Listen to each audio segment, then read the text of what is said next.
Yeah. So tomorrow. I mean, not tomorrow. Next week. For Thanksgiving? Mm-hmm. Yeah, it's like it's your first time Thanksgiving. No, but Mm-hmm. No, last time it was for my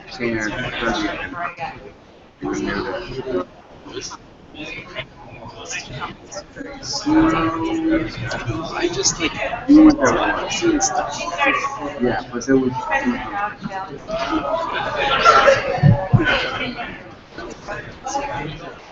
how long ago?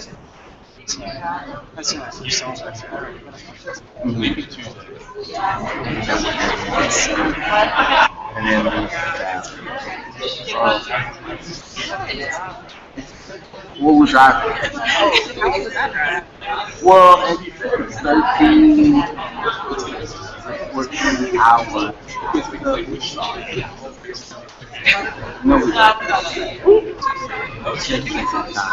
Take it. Okay. So you're like, let's go.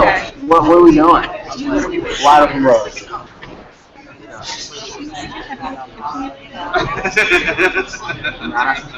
Not as an adult.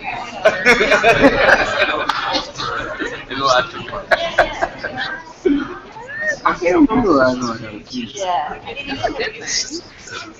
Yeah. No. Gotta be smart. Use Wade. Stop. Wade.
You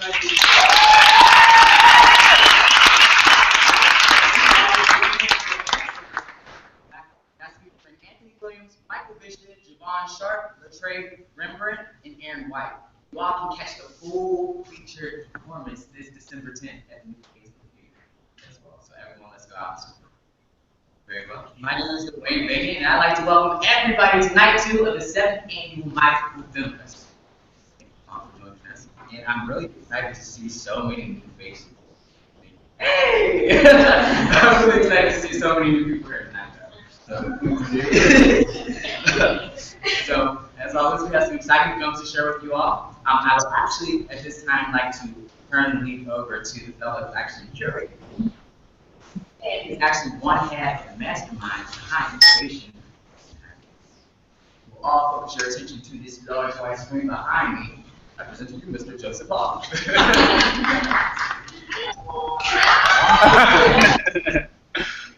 Hey everyone! What's up? I wish I could see you, and my head is probably so huge. That's okay. So we're on Google Hangout today, which is very exciting for my people. And I want to tell you just a little bit about my people and why it's in its 7th year and why we started it. So like Dwayne said, I'm Joseph Hall. I used to be at the Kelly Strayhorn Theater and With You Beautiful People in Pittsburgh, and we created My People, a film series in color in, I believe it was 2008, 2009. And it really came out of a few inspirations, two in particular. One, that summer there was a film series, a film festival, one-day film festival done at the August Wilson Center downtown. And it was during Delta's Pride. Very few people knew about it, unfortunately, and very few people attended. And I think, as a lot of people in Pittsburgh know, unfortunately, Pittsburgh Pride does not really reflect a lot of queer people of color living and working and doing amazing things in Pittsburgh.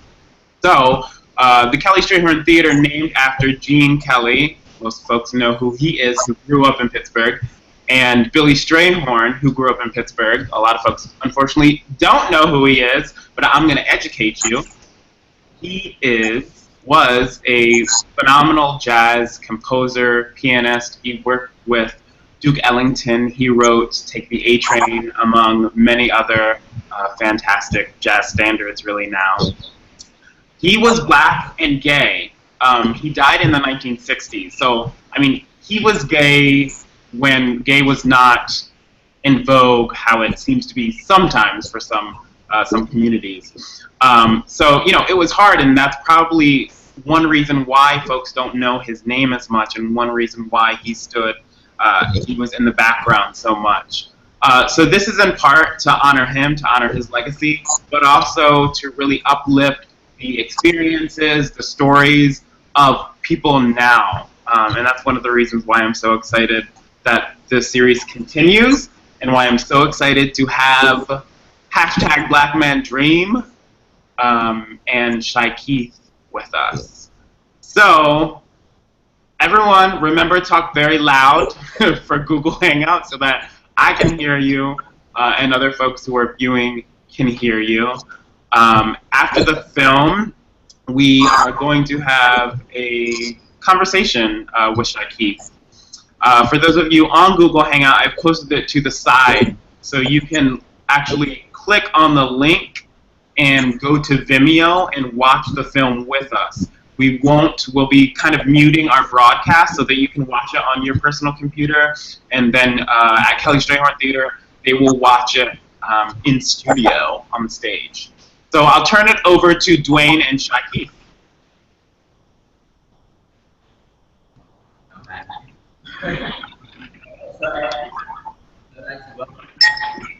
Director, hashtag Black Man, or Black Man Dream, sorry, Shikeith.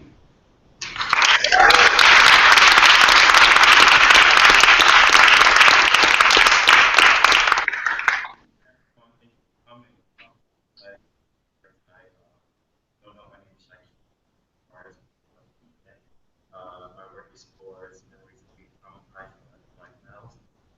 also explores just the social contracts of what it is to be a black man. Today we're going to watch my film Black Journey, that was 2014.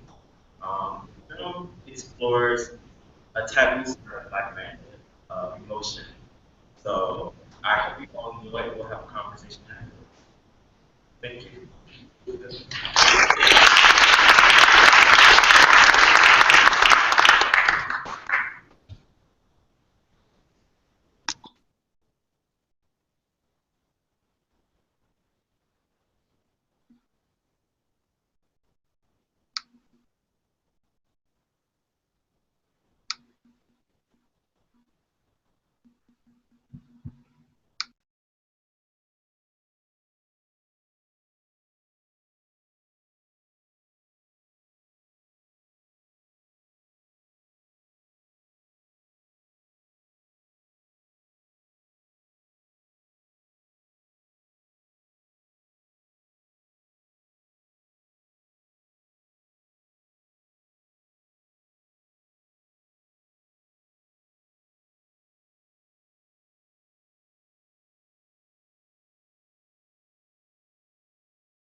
Today. Yeah, there's a lot of slack.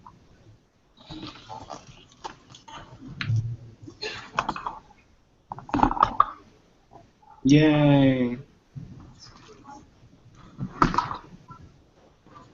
Going on it.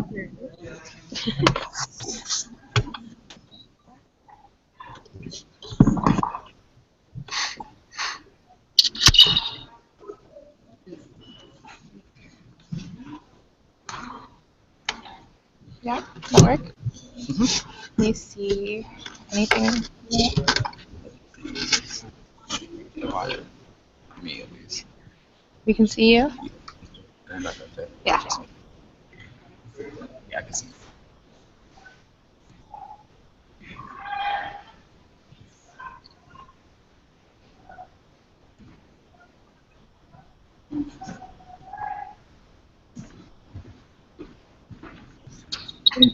And as we prepare for Joseph to join us back on the magic white screen. Hello. There we go. welcome back. Well, I want to first say congratulations. I personally thought the film was very good. It was very, very good. So congratulations to both of you. And I want to start with an introduction because everyone doesn't know why Devin's up here actually as well. So we'll start with you and then move forward to.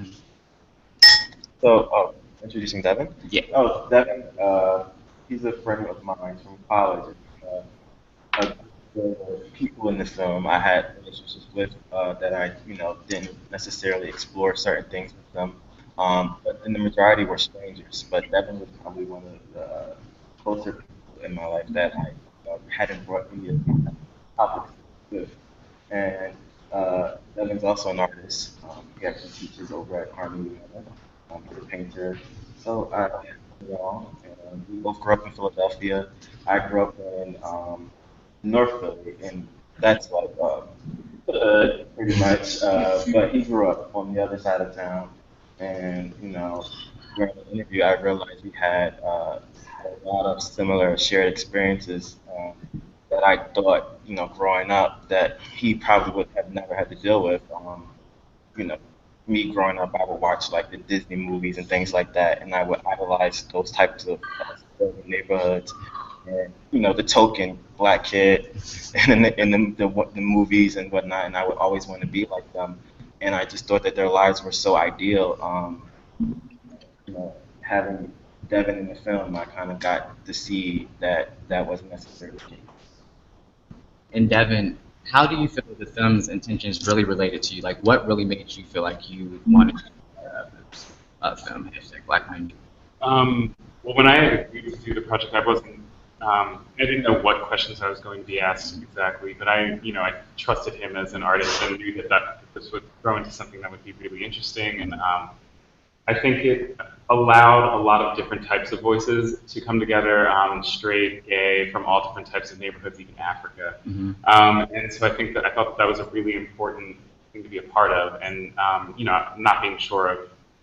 I thought it was something that I couldn't say no to, not being sure of how many people were going to be interviewed, how many different types of black men were going to be viewed in this film. And as you can see, a lot of the answers aren't all the same throughout, which I thought was really interesting, and I like how it's sort of structured in this way where there's no editing out just because something is different from another experience. I thought that was really important. Another thing I noticed throughout the film is that there are a lot of scenes where there are a lot of men that are nude, and there are some scenes where there are men with only a shirt on. What kind of go that route? I gave the men the option of being completely nude, and I use nudity in my own personal work just as a form of liberation. And then also, I didn't want them to run away from like the topics that we were talking about. And they pretty much stuck with it, and they were exposed completely. You know what I mean?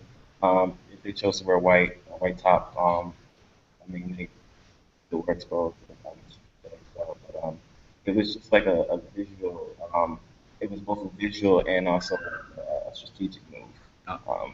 just to see if it impacted, you know, their answers and responses. I thought it added a lot to it. I don't want to Joseph, did you have a question to pop in on? I don't want to keep on yapping. Yeah, actually, so I'm gonna stir things up a bit. I would really love the audience to take like 5 steps closer because this is a conversation. I want us to be close. So if you can take your chair and get up and move like 5 feet closer, fill in that middle because this is not a presentation by Shikeith, Devin, and Dwayne. This is a conversation between all of us. So please fill it in, move closer. Let's feel like we're family and having a discussion. And I am also interested in, I want to know what surprised you or what resonated with you, or even what is, so familiar to you. I just want to know your reactions. Speak loud so that I can hear you and anyone who is joining us. Please. He's talking to the audience. So, yeah. But this is, He sounds like raising powerful odds. yeah. The big head behind us, yeah. But no, we want to make this as least formal as possible. We want everybody to be comfortable. Feel free to jump in and ask your questions. Strategically, did you know that the men you interviewed wouldn't be vulnerable unless their back was turned when you started? No, I immediately told them that their backs would be turned from the camera. It's kind of like the old Freudian, therapy session when you have the client back turned. But also, I find that just for me personally, I felt that in my experience, people, they had these connotations about me or these presumed ideas of what I would say without even opening my mouth. And so I, often also, and I reference Ralph Ellison's Invisible Man in the beginning with James Baldwin and at the end. It's just the notion that, people have these ideas of black men and, we don't even get a chance to like be individuals before we have all of these labels or assumptions attached to us. So I really wanted the audience to not necessarily look at the faces but listen. So that's why I made sure the backs were rendered.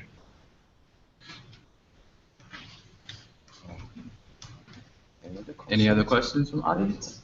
When did you come to the question that you kind of really kicked the film gear of when did you become a black man? So how did that? So actually, the film in general began as just a Facebook status.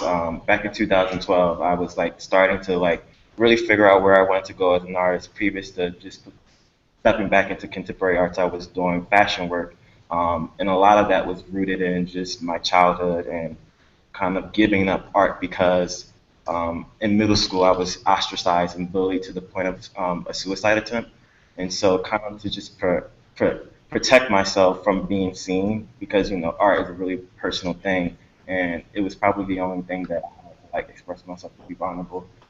Shit. Yeah, I just stopped creating art just so that I could protect myself from not being seen.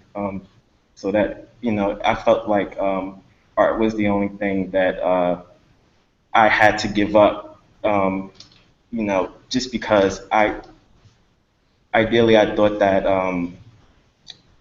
it was associated with femininity or anything that uniquely to me. Sorry. It's fine, Zach. Yeah, I felt like I had to give it up just so I could protect myself against other black boys, and survive pretty much. But going back to the question, yeah, it started as a Facebook post when I had like really decided that I didn't want to create anything empty anymore. I was making a bunch of beautiful things, but they were all just really empty. And so I posted on Facebook, what do black men run from? And it was a rhetorical question, but people immediately went in and they said every negative thing that you could imagine.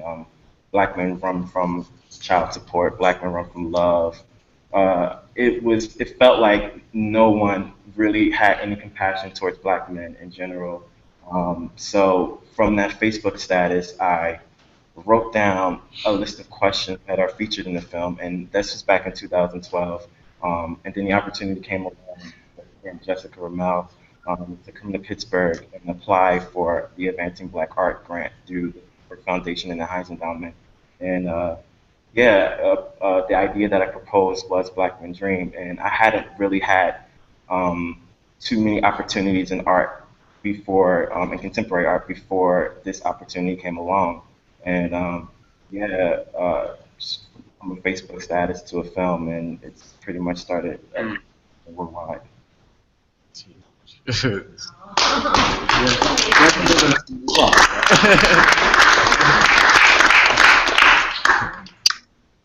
Well, I do want to ask you, what is next for Shikeith? Well, actually, the Pittsburgh community has been really supportive of me in my career. Everything that's happened here has really led to a lot of great things. I can't, literally, when I released the film, it got onto NPR.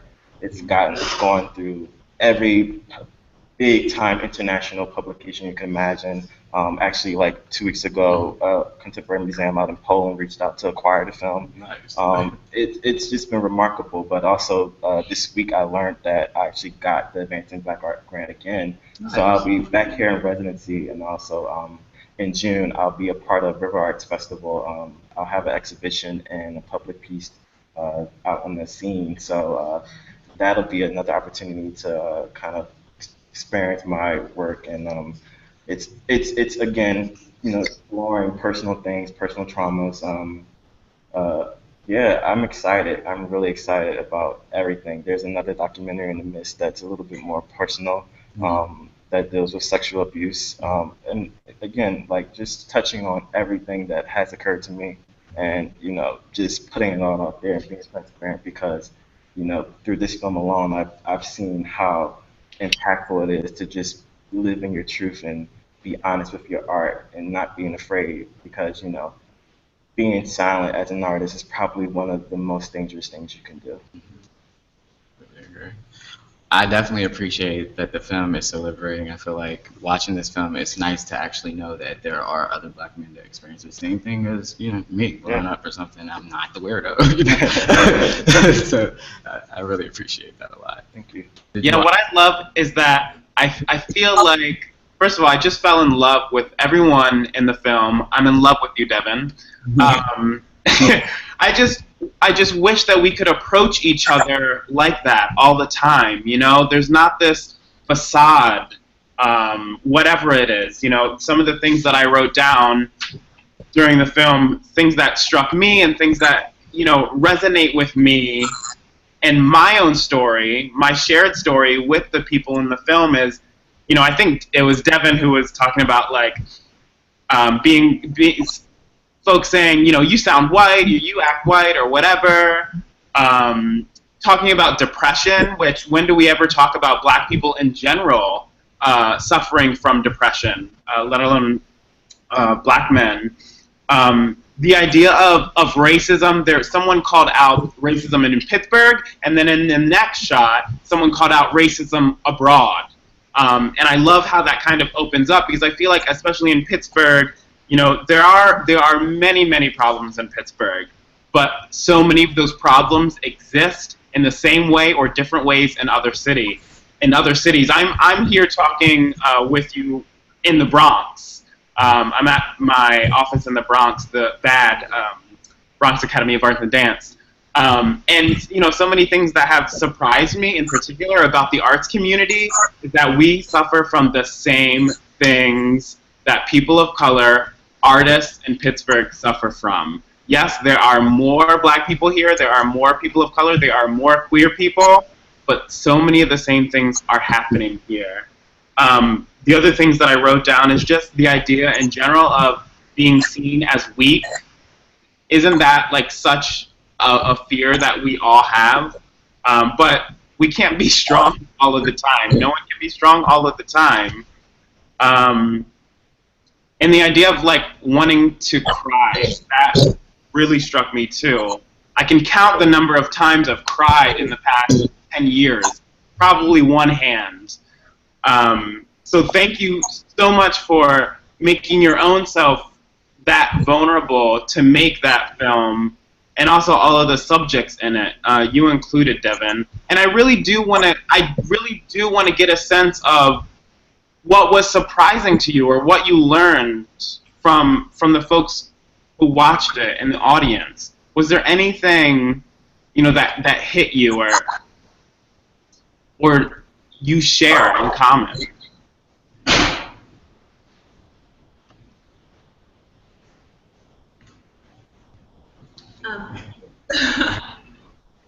One of the things that I've been learning before coming to screen is I have like a younger brother who I sort of consider almost my son, and my family immigrated to the U.S., but he was the only one who was born here. And so one of the things that I've learned is that nobody in my family knows me as a black boy. Like my father would have known how to raise him as a black boy, but I wouldn't. So that same experience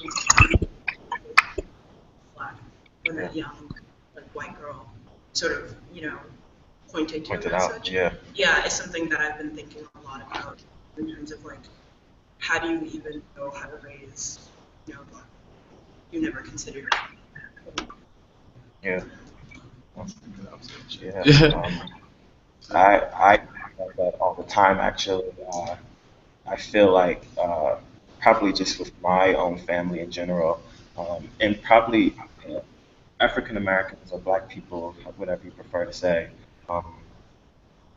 there's these notions of how you raise a Black boy that pretty much prevent us from being our authentic selves. It immediately stops us very early on from that journey towards selfhood and becoming who we are, you know what I mean?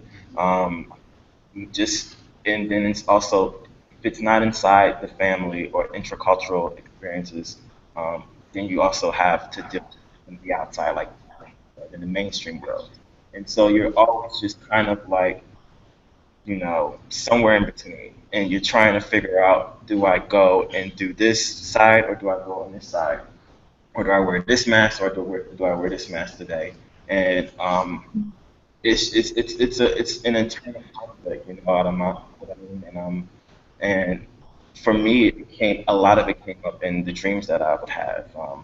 I used to have dreams where I'm on a roof and I have a balloon waiting for me at the end of the roof, at the edge of the roof, and behind me was a crowd of boys that traumatized me or bullied me or beat me up, just like chasing behind me.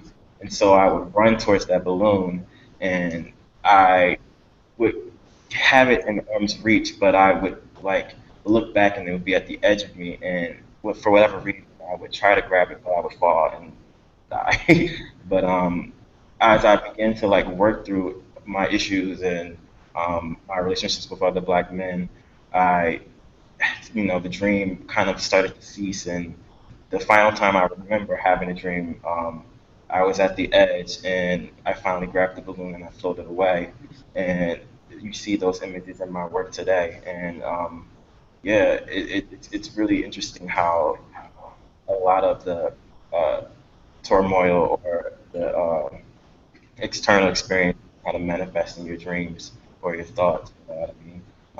Just as a Black man and trying to figure things out.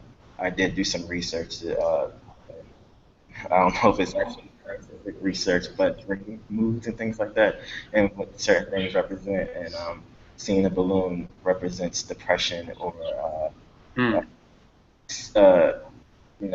opportunity at reach, but you don't know necessarily how to approach it, and it could either go up or down. You know what I mean? And it's just kind of making that effort to kind of journey towards your own selfhood and see yourself without I found myself really surprised when watching this. I never actually sat through it in its entirety, and after watching it, I thought of it as, I have a hard time listening. So So I thought it was really interesting after watching it, thinking to myself, where were all of these black men when I was growing up and wishing that I had the opportunity to experience meeting these black people. And I think that it's really amazing because it sort of shows me that they exist, they're out there, they're everywhere. But unfortunately, due to all of these issues that were brought up in this film, this sort of like desire to hide one's true self or like not truly be vulnerable, and even seeing these black men from their backs and not actually identifying with them, it sort of creates this, I don't know, this magical black. It's not quite real yet. Or it is so real that we can't access him. And I thought that that was really. It's the authentic black male, and I feel like we have completely defined ourselves and become like this very singular, narrow idea, you know, of what a black man is, and it's not real. It's not true. Whether it's a propaganda stereotype image of a black man, or it's something that's cultural and it's, you know, I always say, I told my friend the other day, same with black women, I feel, because I was raised by black women, so, you know, I don't necessarily know the experience, but I have, you know, grown around my mother, my sisters, and my grandmother, and how they respond to trauma or anything that's hard, they kind of go into strong black woman mode. And I think that the image of the strong black man, the strong black woman, is just as detrimental as white supremacy is to, you know, or just not so much, it's detrimental, but it's upheld just as strong as white supremacy is to the white supremacists. And both images are detrimental to the person who is outside of that, at the bridge between all of that, who's not the racist and wants to, you know, not uphold that, or who is the vulnerable human version of themselves and authentic and doesn't and wants to live in their truth. You know what I mean? Yeah. Hi.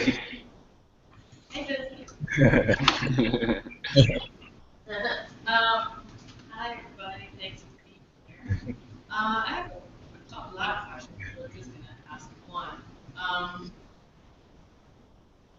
So given what you said, that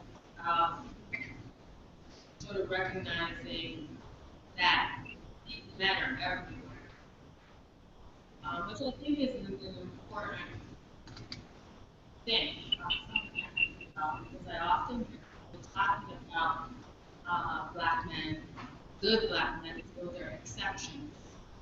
And I know that's a whole bunch of them,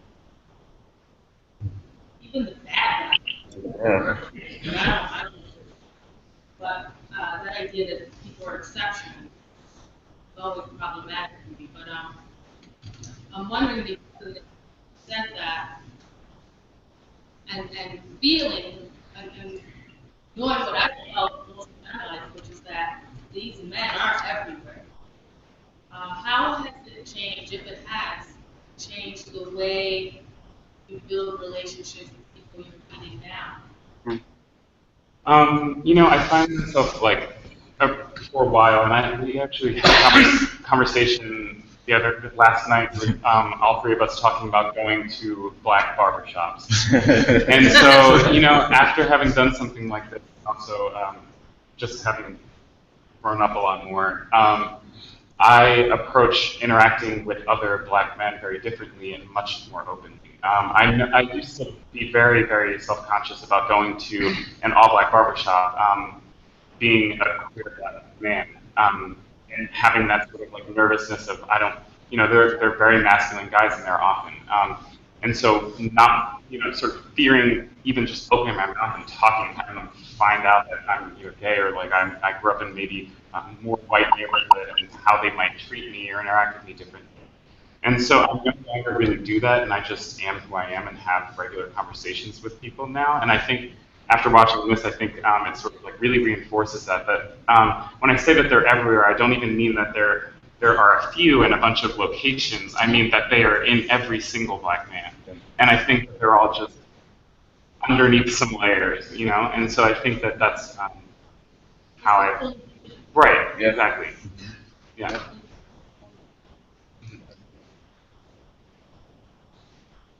We got a question. No, I don't. I took a statement. But then it'll be fall back. One is that thank you very much for doing this. It's probably something that's needed.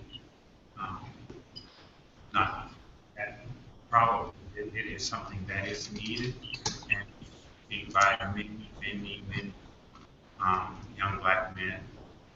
But I also think in probably senior citizens, right? That thanks comes from that I grew up with. I know what this is about. I've been here. I've been circling this thing for a while.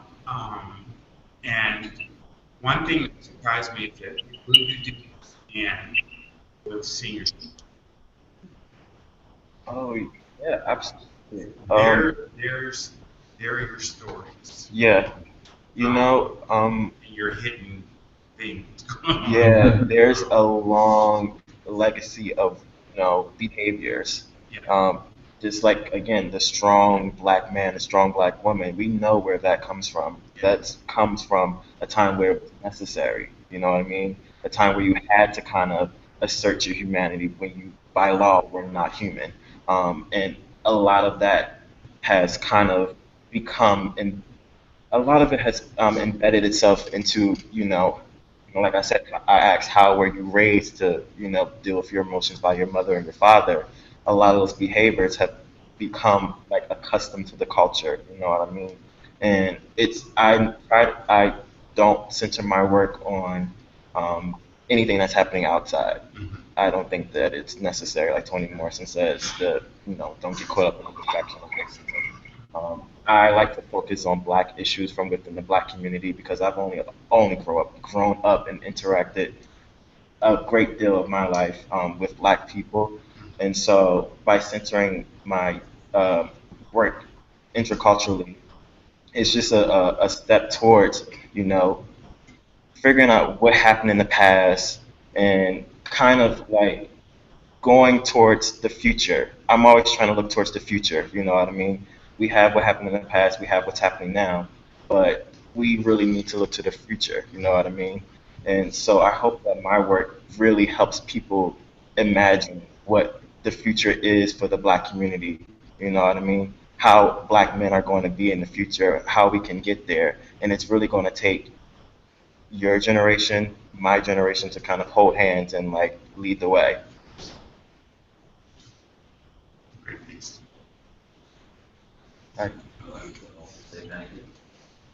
As we were speaking about authenticity, there were ways that one of which is it's just another trap. That there's a paradox that's created. If you have a black man who is still by society's assessment, then by not being a black man himself, then he's not emotional or psychological healthy. Well, if this then no makes success, and that's the paradox. Because not only you have the person who otherwise have to do this with other, but isn't. And that's why it's a trap. And that issue just that there is numerous mechanisms that would otherwise be difficult for, in this case, black men to otherwise be healthy in society. The perpetual state of fear that exists as a result of knowing that based on the color of your skin, if you were to randomly held by law enforcement, it's killed.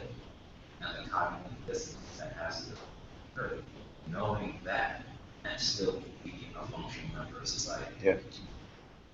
Yeah. It's like, how do I navigate the world? You know what I mean? How do I navigate as Shikeith? You know what I mean?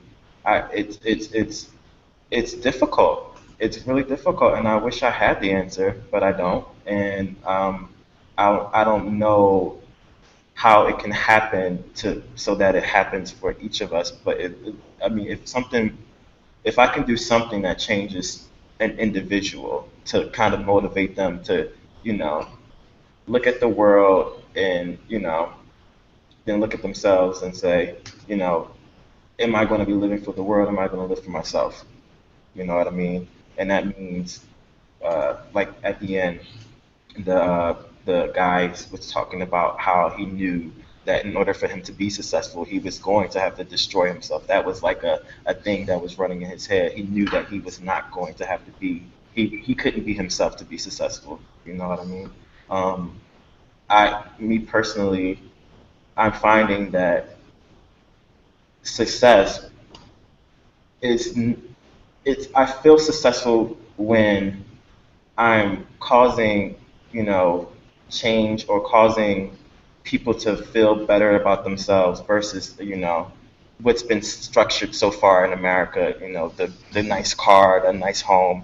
I'm an artist. I'll probably never be rich, you know, maybe if I'm dead or something like that. But like, but getting that message from the young boy in Nigeria who said he felt like he was on his last days until he watched the film, that's what makes me feel successful. That's what makes me feel human. That's what makes me feel like, you know, this is doing the work that it needs to do. You know what I mean? Um, I would rather be successful in that way than to be living lavishly. You know what I mean? In the penthouse suite. You know what I mean? That makes me feel like my life is contributing to something far more permanent. That's the power of character. Yeah, it is. Definitely is. Are there any more audience questions? So I would be interested to hear any of you talk about Question Bridge. Have any thoughts about it? Because I discovered that shortly after writing about this work. And I thought it was so wonderful to hear some, almost like an amplification of some of the questions that got asked. Yeah. And it ranges from, for those of you who don't know, it's a platform where Black men can address other Black men, post short videos with their questions, and get anybody to answer. And so some of the questions range from extremely practical to much more philosophical and existential. So they're just be interested to read about it. You know, honestly, and I love Hank Willis Thomas and Bayard and all of them, but I actually donated to the project, but I never saw it. So I saw like a trailer went on the Kickstarter, but I never like saw it. It's real. It's an app. Oh, it's an app. Yeah, I've never experienced it, but again, any opportunity to humanize Black men or give them an opportunity to speak for themselves is a great opportunity. So whether it's Questions Bridge or Black Men Dream or any other thing that might emerge in the future where you have Black men discussing things that pertain to their lives that people don't necessarily get any insight on, and it, you know, helps, you know, humanize and makes them feel a part of a society where they see each other. You know what I mean? That's what this is all about, us seeing each other as, you know, real things, you know what I mean? I think it's a good thing. I definitely want to see Questions Bridge or experience it eventually one day, though, for sure. Any other questions? Okay. Excuse me, my English is. Oh, So I'm just writing from Senegal, almost times. So what I consulted since I arrived in US, I feel like I'm not different. Friends they treat me like that. Since I am here, I feel like I'm normal. I talk to African American, they treat like they are different. Which one I love. Well, I mean, in college, we both went to Penn State actually. I definitely hung with a lot of, you know, Nigerian African people, and one of my best friends, she comes from a really wealthy family, and you know, it's just this boy from North Philly, and you know, we just built this really good relationship, you know, and I didn't see anything different about it, but it was definitely an interesting conversation that came up where, you know, we were joking around, but it always stuck with me, where she said, you know, your people came by boat, my people came by plane. And it was just like, what? What do you mean? You know what I mean? And I just like it. It blew my mind because she said your people, and I'm like, wait, we're all black here, right? You know what I mean? But that's just the black diaspora is so huge, and we are not a monolith. And I think in America, um, you you're black. In America, you're black. You know, and that's what she was saying. You know, she had to, experience being called a nigger at Penn State, just like me for the first time. But like she comes from a wealthy, well-off family, could probably buy half Penn State thing, family, and here she is at Penn State, where the majority of the students were Caucasian, and she's been called a nigger. You know what I mean? And I think that kind of like it got her right together as far as her place in America is in as far as being viewed as just one, a monolith. And also growing up, I think, a lot of it has to do with images and not hearing the individual voice. I can honestly tell you when I was growing up, my idea of Africa was Egypt, the kingdoms and everything else from like a million years ago, and and just like poverty porn, you know what I mean? Just like complete destitution. So when I went to college and like met actual people from Africa, and I learned that they're like rich, I'm like, what? This don't make sense to me. Like I never knew this was possible. So again, telling our own stories, hearing from the individual, not depending on the one voice like James Baldwin says in the beginning of the film, as the sole authority over the experience. That is what I feel like I want to continue focusing on in my work, so that we again see each other. You know what I mean? See each other for who we are, and seeing all of the differences between within the Black community, whether abroad in Africa, Dominican Republic, anywhere. I want us to see each other as a very rich people. You know what I mean? Because that's the case. And so I'm sorry that your experience has been kind of difficult, but I mean it's just a lot of unlearning that needs to happen. A lot of unlearning. Any other questions before we wrap up? So, that, and you know what, I don't like talking about it. I'm just wondering here. Oh yeah. Okay. I don't like films. So, I think that I found that out, and really excited that seeing that the material is being taught in schools, or in some Yeah. at least one. Um, and it's sort of a broad question, and maybe you can take it somewhere. Maybe you can take the question somewhere that you want to answer. But I'm curious about your experiences in school and what it means.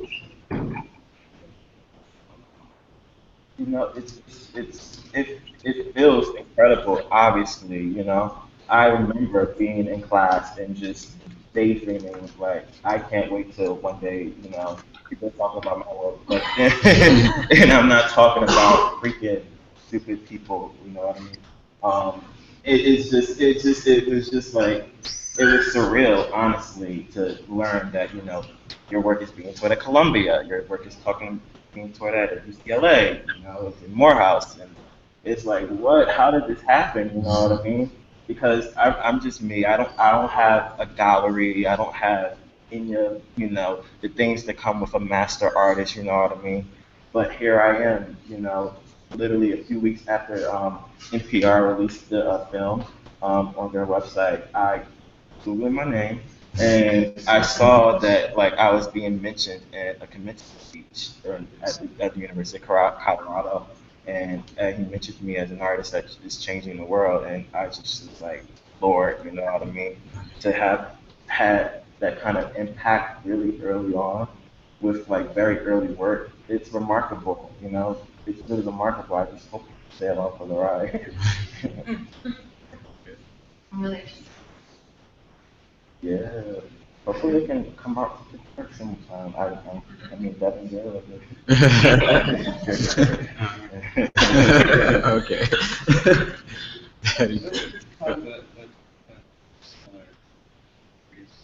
question in that same sort of sphere, and the discussion made me really think of what a sort of exploration of I guess masculinity and emotion would be for me and my peers. And I went to a K through 12 majority black school where there was a point where people split along a number of different lines. And I'm very curious kind of at what age you think the intervention of viewing this film could be impactful. Because so much of it is talking about childhood experience. And you have to experience it one way or another, but at some point there has to be some reflection on it where you start to think when did these changes start occurring? But I guess the question really is when would you think somebody wants this to come? I think you should start sharing it early, as early as possible. I think that's when we learn the most and absorb the most about, other people and their experiences.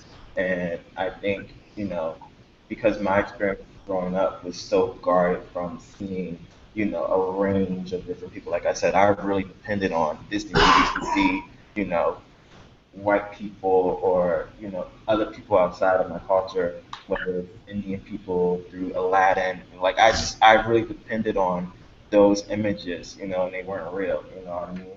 So something like this, where you see real people talking about real things. I mean, we're headed towards a culture where we're trying to be really progressive, whether it's talking about things that occur within the LGBTI community, and we see how uh, gender is kind of you identify your gender a lot earlier than a lot of people assume. So something as like your black male identity and sharing it with other people. I'm sorry, I got kind of lost, but just I think that it should start early. I think that you should share this film with whoever. And I also agree. I feel like from a young age, it's nice to know that you're not the only one. Yeah. I'm seeing a film like this with that film. Because you can go a very long time feeling very isolated. And, yeah. But we can keep talking I about this know. topic forever. Yes. Because, black men are like multitudes. Yeah. And so much to talk about. But the idea behind my people is to spark conversation so that you all as participants can continue to talk with each other and with artists. Hopefully with new questions, new ideas you can form and develop, and also with some affirmation that some of the things that you're thinking about aren't so strange. Right. That there are other people who are having similar thoughts, and that with practice, you can build a community for yourselves. We can build a community for ourselves and an ecosystem of support for each other as we continue to grow and to live. An ecosystem, by the way, that Billy Strayhorn, who this series is named for, My People was one of his songs, an ecosystem that he did not have. But that's what this is about. And I'd like to thank Joseph for being part of curating this year's My People.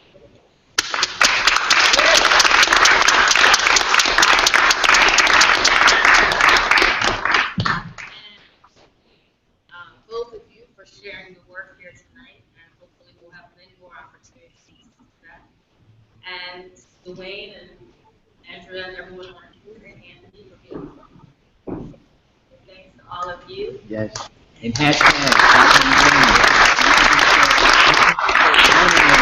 We have a website. Our workshop is Ursula Records.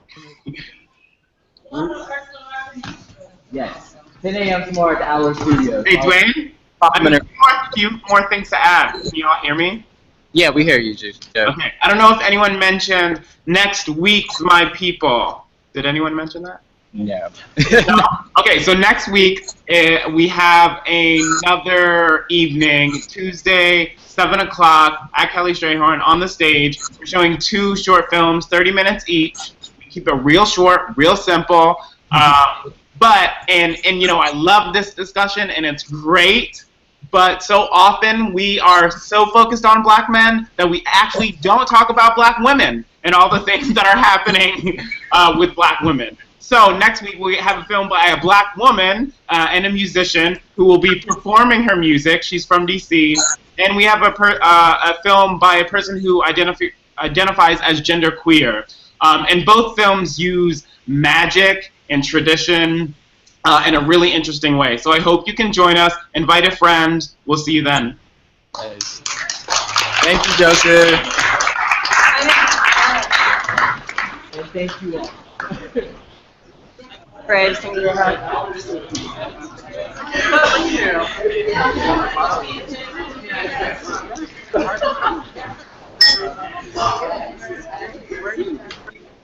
I was worried about it.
Okay.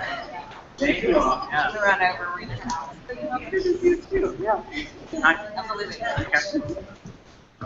People are stressed. Okay.